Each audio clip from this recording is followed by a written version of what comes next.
Rue Bennett's story begins long before the first pill melts on her tongue, long before the first life forms in her throat, and long before the people around her begin to question how someone so young can carry so many worlds inside her chest. To understand the anatomy of her relapse, we must slow down, breathe for a moment, and watch her not as a chaotic teenager, but as a human being whose mind has been shaped by chemicals, memories, and fears that never received a chance to heal. Rue's journey is not simply the story of addiction. It is the story of a brain trying its best to protect itself from pain, even if the methods it chooses end up harming the body they live in. And as we watch her slide in and out of sobriety, it becomes clear that the battle she fights is not a matter of willpower or moral strength. It is a collision between her fragile brain chemistry and the unresolved trauma that has shaped every corner of her identity. In Rue's world, drugs are not glamorous or exciting. They are a quiet escape hatch, a shortcut out of moments that feel unbearable. Her brain, trained by years of overstimulation and emotional threats, becomes addicted not only to substances but to the relief they offer.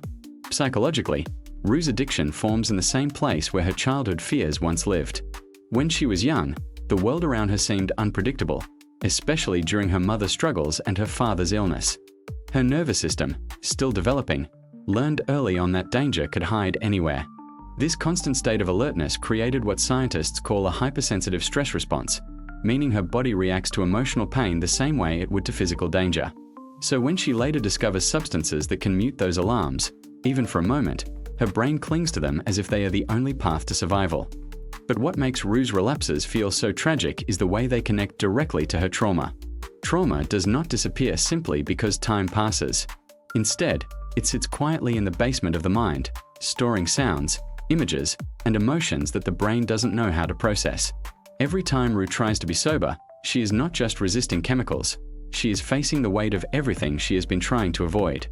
And for someone like her, whose coping skills were never given time to grow, the flood of emotions can feel like drowning. When the memories of her father's sickness resurface, when guilt grips her heart, when her anxiety makes it hard to breathe, her brain chooses what it considers the safest option: numbness. Relapse, then, is not an act of selfishness or weakness. It is a desperate attempt to silence the emotional echoes that scream inside her. What makes Rue's psychology even more complex is that her brain chemistry itself works against her. People often imagine addiction as a simple choice: take drugs or don't take drugs, but Rue's neurotransmitters tell a different story.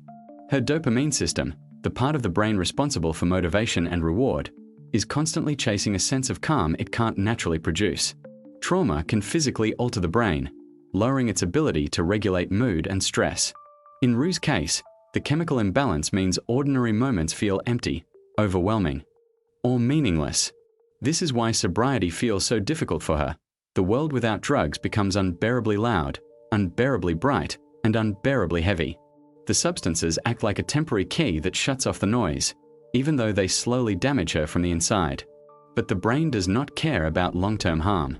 It cares about immediate comfort, and in stressful moments, Rue's brain becomes convinced that relapse is the only way to stay alive.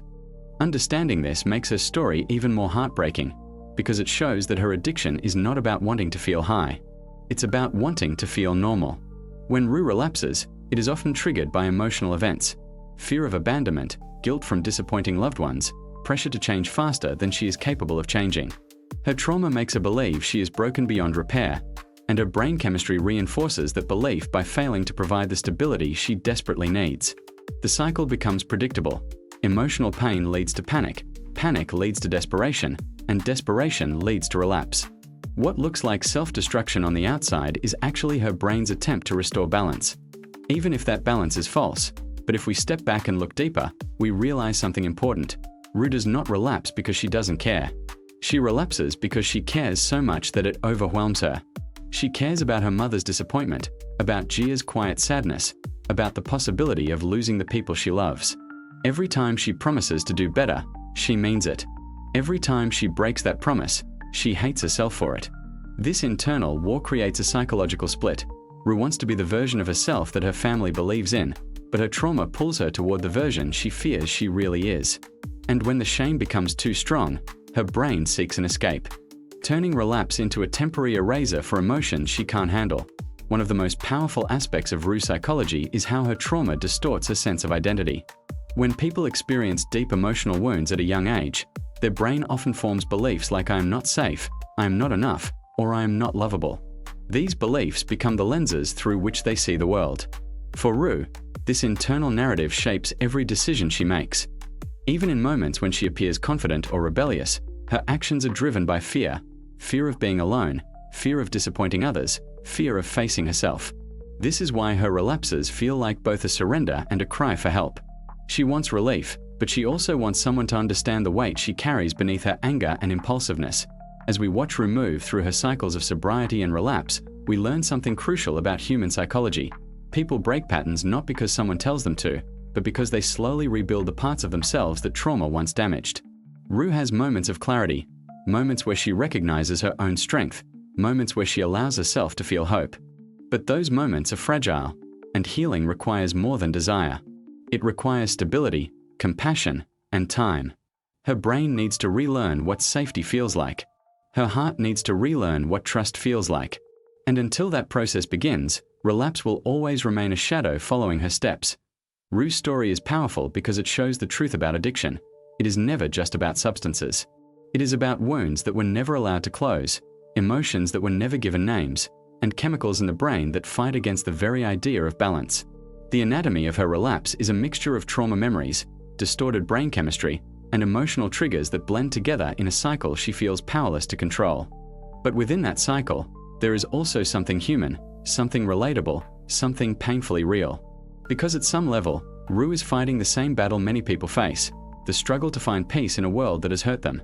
And so, when we look at Rue Bennett not as a character defined by her addiction, but as a young woman wrestling with a brain wired for survival and a past filled with pain, we begin to understand her in a different light. Her relapses are not the end of her story.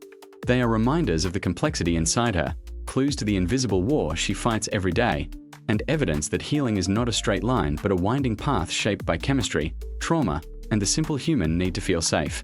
In that sense, Rue's journey is not just tragic, it is honest. It shows the raw truth about what happens when the brain tries to protect the heart, even if it chooses the wrong methods. And it reminds us that behind every relapse, there is a story, a reason, a history, and a girl who wants more than anything to feel whole again.